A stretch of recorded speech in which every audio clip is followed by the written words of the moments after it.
Olá, amigos! Estamos aqui novamente para produzirmos mais um espaço dentro do nosso programa Expressão Universitária, aqui da URI Erechim, que vai ao ar aqui pela TV Erechim e também para o nosso canal do YouTube da Universidade. Bem, estamos aqui para falar sobre empreendimento. Então, empreender o futuro da humanidade. Esse foi o tema que abriu a jornada de estudos empresariais, realizada ainda nos dias 16 a 18 deste mês. O tema foi apresentado pelo empreendedor Alexandre Weimer, que aceitou nosso convite para conversarmos um pouquinho a respeito dessa importante temática, mais atual do que nunca. Bem-vindo, Alexandre. Muitíssimo obrigado. Estar conosco aqui nesse programa e ter aceitado esse nosso convite, porque, afinal de contas, é um espaço importante para nós, mas acredito que para você também. Com certeza, com certeza. Primeiro, obrigado pela oportunidade, estar aqui nos deixa muito feliz. Primeiro que a gente tem sempre um grande desafio de levar a palavra, quando a gente fala de empreendedorismo, muitas pessoas elas acabam confundindo empreendedorismo com CNPJ, E fala assim, cara, são duas coisas diferentes. Uma coisa é você ser um empresário, outra coisa é você ser um empreendedor. E aí quando tu observa a palavra empreendedorismo, tu olha, por exemplo, realmente o que ela significa, tu vê que é o ato de construir algo. Então, por exemplo, eu posso empreender a minha família. Eu posso ser um baita empreendedor da minha família. Como eu posso ser uma pessoa, muitas vezes, que não consiga empreender na minha família, na comunidade, no meu bairro, na rua, no meu prédio. Então, muitas vezes as pessoas olham o empreendedorismo como sendo uma pessoa tendo um CNPJ, mas não. E aí tu começa a observar que o mundo falta empreendedores. Por isso que a gente fala que o futuro da humanidade é o empreendedorismo. Não no sentido de CNPJ apenas, mas no sentido de construir algo. E o que faz o Alexandre como empreendedor? Então, hoje eu sou investidor de algumas empresas. Eu moro em Concórdia, Santa Catarina, é uma cidade que é aqui próximo, um pouco mais de 80 quilômetros. E eu comecei a empreender, ser empresário do CNPJ em 2007. E desde então, até 2014, 2015, eu tive uma agência de comunicação, a qual eu tinha fundado em 2009. E a partir de 2015 eu comecei a investir em algumas empresas. Então hoje dentro do nosso grupo de investimento, que é um grupo econômico, nós temos 9 empresas que nós somos investidores. E a maioria das empresas ou é comunicação ou ela é de tecnologia. Então esse é o nosso métier hoje. E a razão de estarmos falando exatamente para uma clientela não diferente, mas que necessita desse tipo de informação e desse tipo de incentivo. Afinal de contas, é no ambiente universitário que a gente se descobre para o mundo e a importância que cada um tem para o mundo. Quando a gente fala de empreender, uma das primeiras perguntas que eu recebo, Alexandre, como é que eu faço para empreender? Como é que eu faço para montar uma empresa? Pergunta um pouco mais simples. E eu falo assim, cara, a primeira coisa é que você tem que entregar o seu máximo, o seu melhor, onde você esteja. Esse que é uma das coisas que eu vejo que é muito difícil. Inclusive, vamos pegar o exemplo da universidade. Eu fiz economia, sou economista de formação, me formei em Concórdia. E quando eu me formei em Concórdia, com certeza não fui o melhor aluno. Eu não estava ali, por exemplo, de corpo, de alma presente, eu estava de corpo presente. E quando tu fala do ato de você fazer algo, existe uma coisa chamada alma. Como que você se conecta àquilo que você está fazendo, porque é um compromisso que eu estou assumindo. Inclusive, na semana passada teve uma pessoa que me fez uma pergunta, Alexandre, como é que você conseguiu aprender a gostar de ler? Daí a minha resposta foi, quem disse que eu gosto de ler? É necessário. Para onde eu quero chegar, a leitura se transformou em necessário. Então muitas vezes a gente acha aquele mundo que tudo é mil maravilhas, conto de fados, que a gente tem que fazer só coisa que a gente gosta. Só que quando a gente vai para o mundo real não é assim. E aí que eu vejo uma grande dificuldade. Quando a gente olha a faculdade, por que muitas vezes a gente não se conecta de alma na faculdade? Porque talvez não é prazeroso. Nem tudo é prazeroso. Você não vai gostar de todas as matérias, de todos os professores, de todas as discussões. Só que muitas vezes se faz necessário você fazer aquilo. E aí eu volto a falar do empreendedorismo, como sendo a alma do negócio da humanidade. Se a gente começa a olhar para o empreendedor, tu vai observar que ele faz muitas coisas que ele não gosta. Então, quando hoje, por exemplo, eu venho aqui falar com vocês, quando, por exemplo, eu vou em algum lugar falar com algumas pessoas, quando muita gente não é nem amortizado por isso, as pessoas perguntam, Alexandre, mas por quê? Isso faz parte do Alexandre empreendedor. Isso faz parte da minha entrega, o que eu tenho que entregar todos os meses, seja pelas minhas empresas, onde eu ganho dinheiro, seja onde eu entrego para a comunidade, onde eu entendo que talvez uma moeda de troca um pouquinho diferente do que o dinheiro, onde eu consigo, por exemplo, entregar um pouco do que eu acredito, de coisas que lá atrás talvez eu pensava de maneira diferente, e nesse momento aqui eu consigo falar assim, ó, velho, eu posso ajudar o Alexandre, eu tenho hoje 38 anos, eu posso ajudar o Alexandre de 18, 19 anos. Né? Que lá atrás talvez faltou um Alexandre de 38 para falar assim, cara, tu tá errado, velho. Tem que mudar o teu pensamento. Para você conseguir construir algo, a primeira coisa tem que arrumar tua cama em casa. Primeira coisa é ajudar teus pais e teus avós. Depois, cara, tu vai começar a mudar o mundo. Mas tu observa muito quando a gente fala do empreendedorismo que várias pessoas elas querem construir uma empresa, um novo Uber da vida, mas muitas vezes eles não conseguem arrumar a cama em casa. E aí eu pergunto, né, pô, quando eu vou para a faculdade, quando eu vou para uma biblioteca, quando eu faço um trabalho, quando eu faço alguma coisa voluntária, que seja de corpo e alma, né, não somente de corpo. É porque a grande maioria, e tu mesmo disseste que realmente a gente, e eu fui universitário também, a gente muitas vezes só está lá de corpo. Perfeito. E a alma ficou em casa. Perfeito. Né? Então, eu acho que esse é o grande X da questão.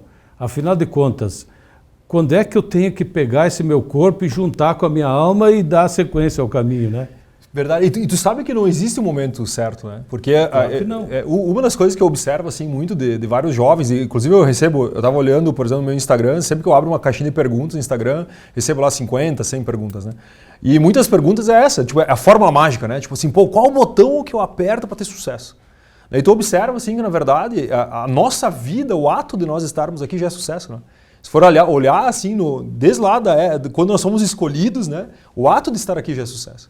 Agora, o que você faz nesse período que você está aqui é o que muda, por exemplo, a tua perspectiva de sucesso.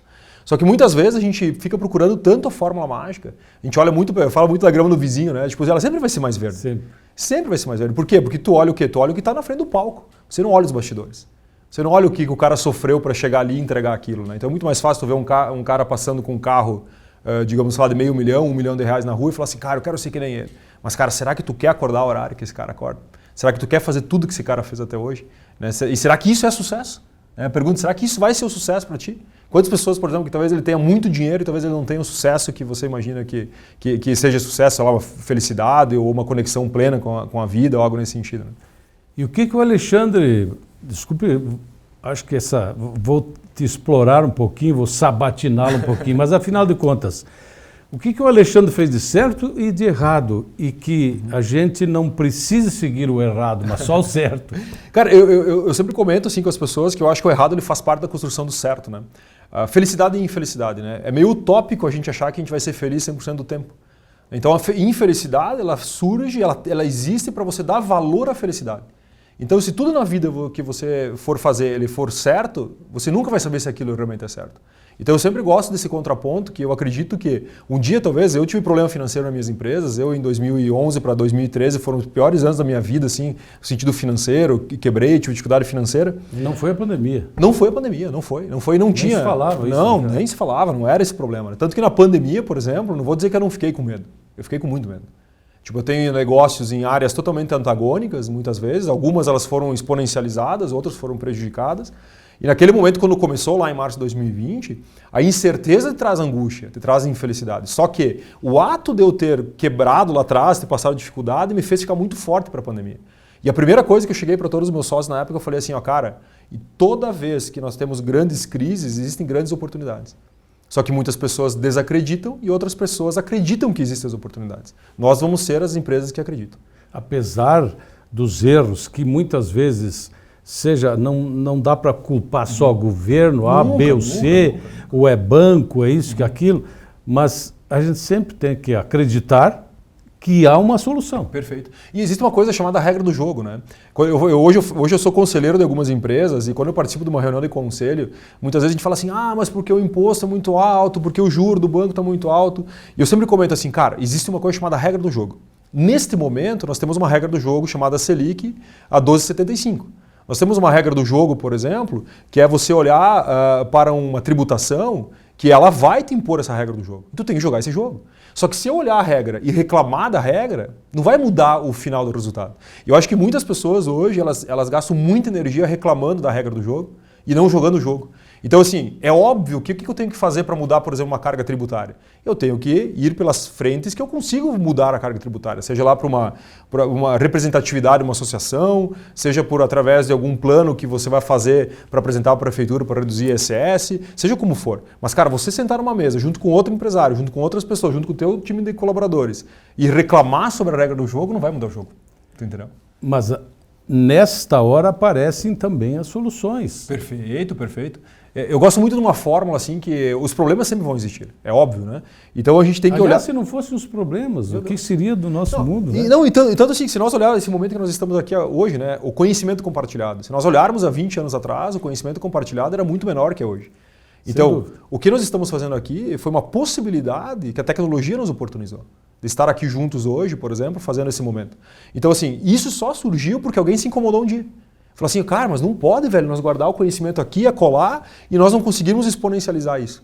Então, quando alguém se incomodou, alguém fez. Se nós pegarmos o exemplo da lâmpada elétrica, quando eu olhava, por exemplo, um dia mais curto para um dia mais extenso. Quando eu olhava, por exemplo, o carro, né, desde o carro elétrico em 1913, que Thomas Edison fez e não deu certo. Mas ele fez o quê? Ele gerou muita coisa para a Tesla, pro Tesla, né, depois sair da zona de conforto, que também não deu certo, para depois, talvez, hoje, um Elon Musk, né, fundar uma empresa chamada Tesla também, para ser uma das empresas mais valiosas do mundo. Então, tu começa a observar que sempre existiu incomodações que levaram a uma revolução. Então, eu gosto muito de citar isso como problema. O problema sempre te traz o incômodo suficiente para você transformar aquilo numa revolução. Só que aí acontece uma coisa. Apenas 5% das pessoas fazem alguma coisa que revoluciona. 95% das pessoas pegam isso e reclamam. E esse que é o grande segredo. Quando a gente fala em empreender... Aí fica difícil lutar 5% contra 95%, né? E muitas vezes assim, e aqueles 5% que fazem alguma coisa diferente, eu vejo muitas vezes assim que ele tem uma dificuldade também de ser convencido, muitas vezes, porque ele tem que convencer a massa. Se tu pegar, por exemplo, assim, todas as grandes revoluções que nós tivemos, o início dela era utopia. Quando falava assim, cara, nós vamos ter um botão que você vai apertar, vai ligar uma energia que vai deixar a nossa noite clara e nós vamos ter postes com fios que vão passar em todas as cidades do mundo. As pessoas eram motivo de deboche. Né? Então tu começa a observar que esses 5% eles têm que lutar contra muito mais coisas do que somente o cérebro deles. Por isso que eu falo assim que empreender, o ato de você chegar na tua cidade, vamos dar um exemplo, e você fazer algo diferente, faz com que você tenha que ter um pensamento muito disruptivo e, além disso, você tem que ter um psicológico muito forte. Lá em Concórdia, nós fizemos um evento, né, que ele é chamado Evento Hoje. Esse é um evento que a gente faz desde 2016. Né? E em 2016, quando a gente criou esse evento, o objetivo dele era o quê? Era para incomodar um pouco as pessoas que estavam ali. Né? Eu tinha saído de Concórdia para estudar em alguns eventos e quando eu voltei para lá, cara, construir foi muito difícil. Porque no início nem eu acreditava. Eu achava que ia ser muito difícil, porque Concórdia, a galera não dá valor e tal. Hoje nós colocamos em Concórdia 5 mil pessoas no evento. Média de ingresso de R$ 1.800. É uma espécie de summit? Isso mesmo. É um summit, é um congresso. Né? É um congresso com 13 trilhas de conteúdo, 150 palestrantes. Então a gente levou para lá já a Glória Maria, Clóvis Barros Filho, Leandro Carnal. Cara, todo ano a gente leva 150 palestrantes. Esse ano que tem Gustavo Cerbasi, tem lá o do Masterchef o Fogaça, tem vários palestrantes que a gente leva hoje para a Concórdia. Para quê? Não só para oportunizar a Concórdia, tanto que a gente tem pessoas de Erechim, de Passo Fundo, pessoas, por exemplo, de Chapecó, que vão. Nós temos em torno de 300 cidades que vão para a Concórdia. Nós lotamos hotéis já, nós estamos no calendário do município. Só que no início a gente não acreditava. Né? Tipo, eu queria fazer, mas, cara, muitas vezes eu pensei em recuar.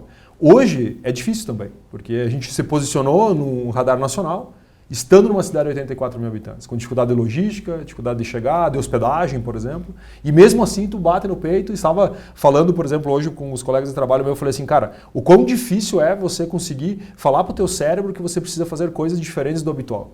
Ou seja, todo ano, quando nós começamos, por exemplo, o evento hoje, a gente não sabe como fazer ele. Porque a gente nunca fez daquele tamanho. A gente nunca fez aquela representatividade. A gente precisa aprender.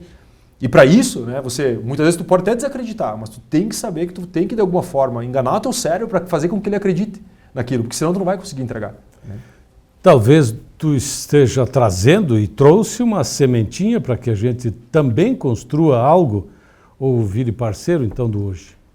Cara, assim, inclusive um dos propósitos do evento hoje é esse. Né? O ano passado, por exemplo, durante a pandemia, nós fizemos um evento em setembro de 2021 para 3 mil pessoas. Nós fizemos um protocolo sanitário no estado de Santa Catarina para que nós pudéssemos fazer o evento e depois a gente deixou esse relatório disponível para todas as cidades que quisessem baixar ele para fazer os eventos nas suas cidades. E daí tu começa a observar assim que nós realmente hoje recebemos pessoas da nossa cidade para ver como que você faz. Hoje o evento que a gente faz em Concórdia, ele é um livro aberto. Para as pessoas entenderem assim, quais facilidades, dificuldades, quais leis de incentivo, por exemplo, que nós conseguimos no meio desse jogo. Aprendemos muito, né? Então a gente hoje sabe como acessar algumas leis de incentivo, a gente sabe como acessar alguns órgãos, por exemplo, do governo, a gente sabe como se levar um discurso para um governo do estado. Então assim, tudo isso eu acho que é uma coisa muito interessante a gente tocar, que olha só, a gente constrói um evento, que no final ele gera um lucro, mas ao mesmo tempo você libera, por exemplo, a regra do jogo para que outras pessoas joguem aquele jogo a partir do momento que você está, não no momento que você começou. E eu acho que isso faz parte, por exemplo, de uma construção do mundo diferente. Onde a gente consiga, por exemplo, olhar para o mundo e não somente para o nosso mundo, entendeu? Onde fala assim, pô, se Erechim fizer um evento que nem a gente faz em Concórdia, eu vou ser um cara que vou estar na primeira fileira. Entendeu? Orgulhoso, feliz, porque aquilo virou uma referência. Assim como eu vou para várias cidades, que eu vou muitas vezes palestrar, quando, por exemplo, hoje quando eu fui convidado, por exemplo, para vir para cá, para esse evento, né? Quando eu fui convidado, eu falei assim, não, cara, se eu posso ajudar, aquela pergunta, né? Eu me faço, né? Eu posso ajudar? Posso. Eu tenho tempo? Tenho. Cara, vou. Entendeu? Porque de alguma forma, alguma semente a gente consegue plantar.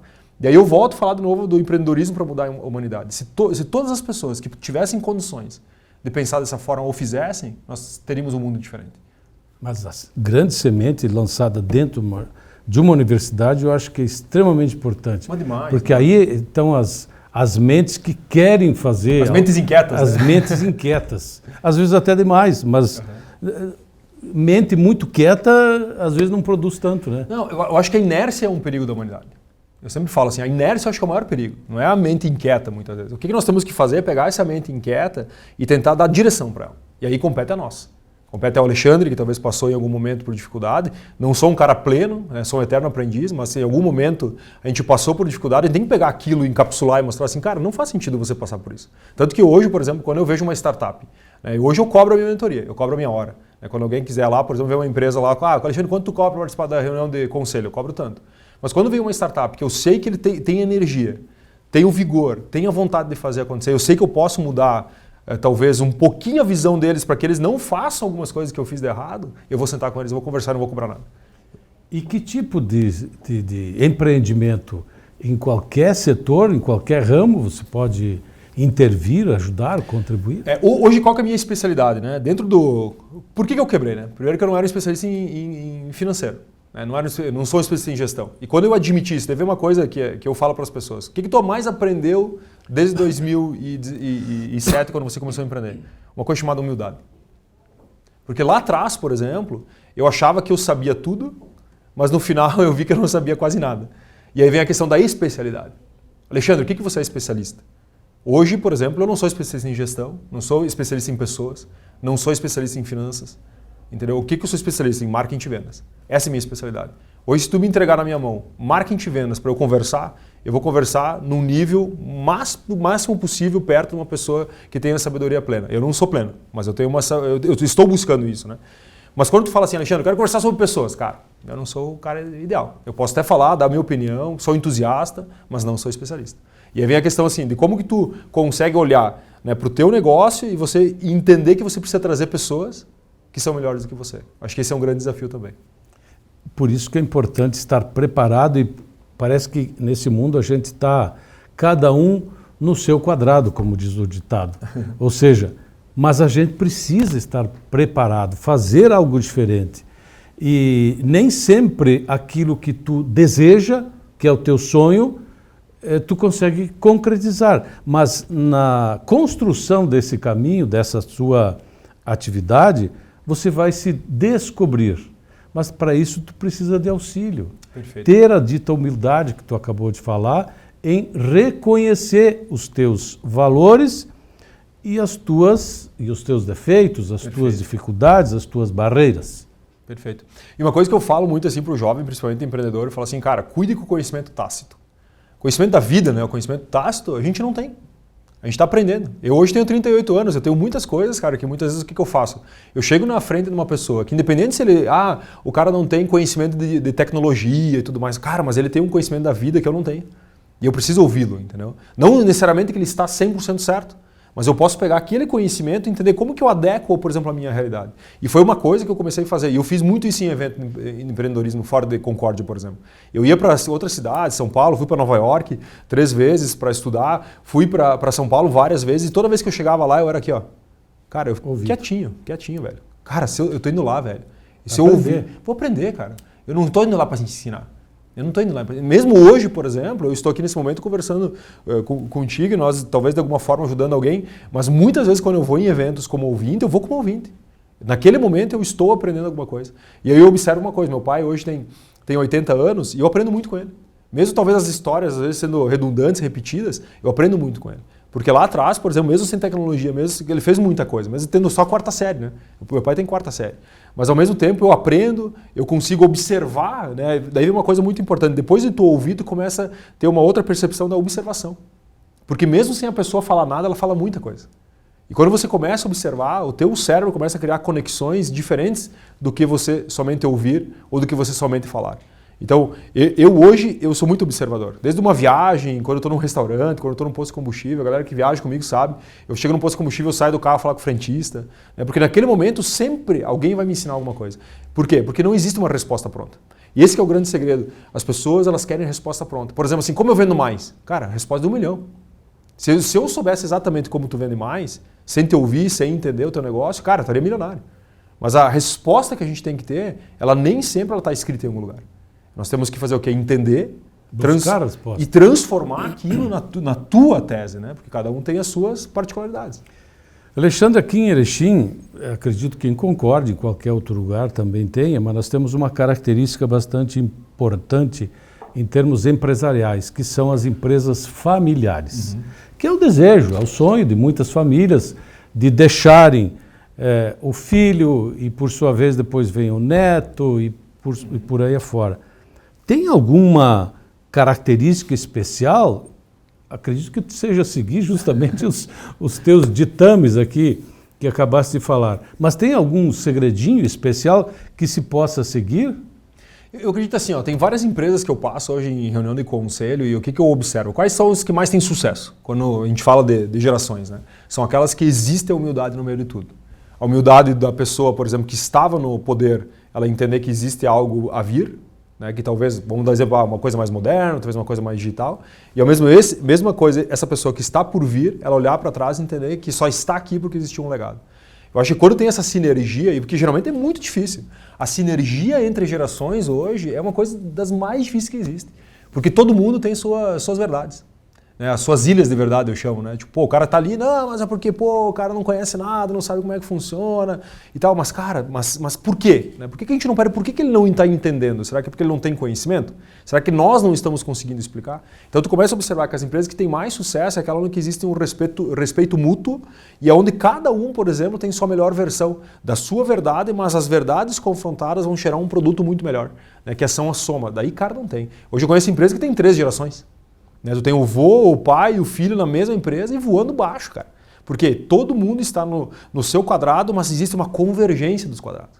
Onde eles sentam numa mesa e mesmo tendo opiniões divergentes, no final eles convergem, né? Isso é importante. Você falou na nossa jornada de estudos empresariais para 3 públicos distintos, ou seja, administração, contábeis e arquitetura.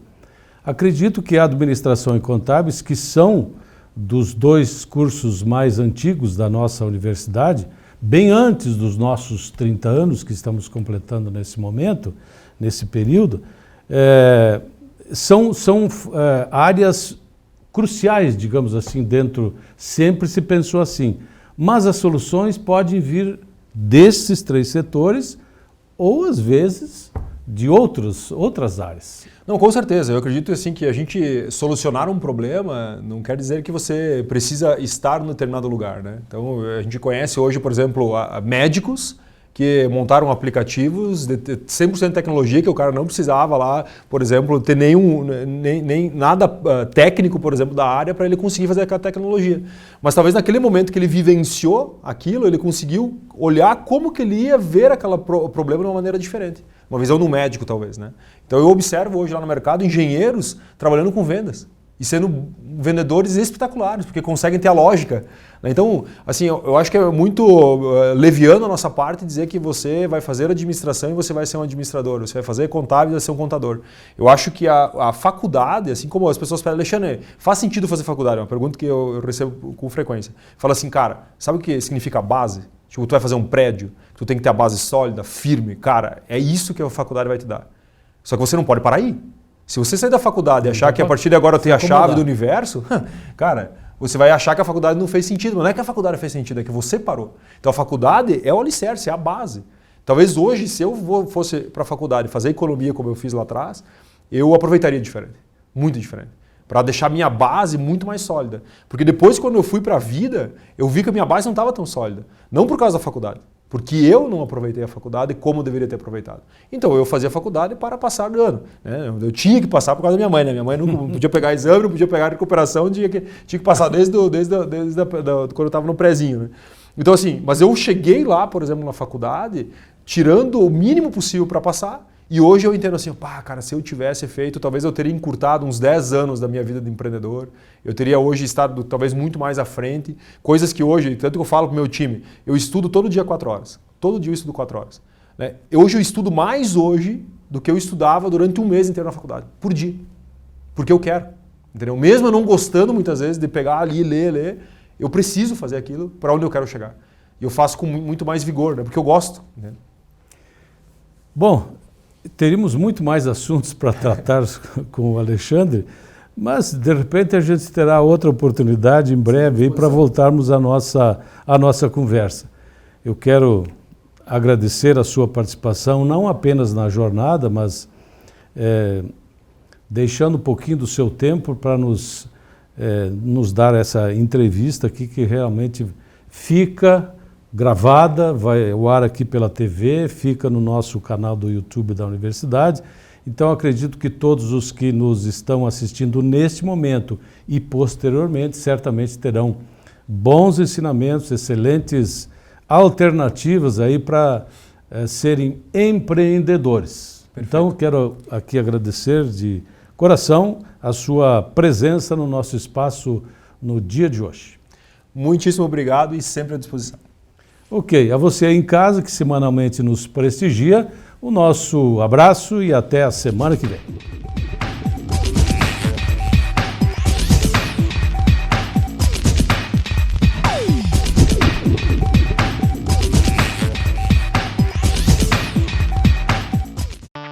Vestibular de Inverno URI 2022. Prova dia 12 de junho ou ingresso via nota do Enem. Inscreva-se até 8 de junho pelo site urivestibular.edu.br. URI, o conhecimento muda sua vida.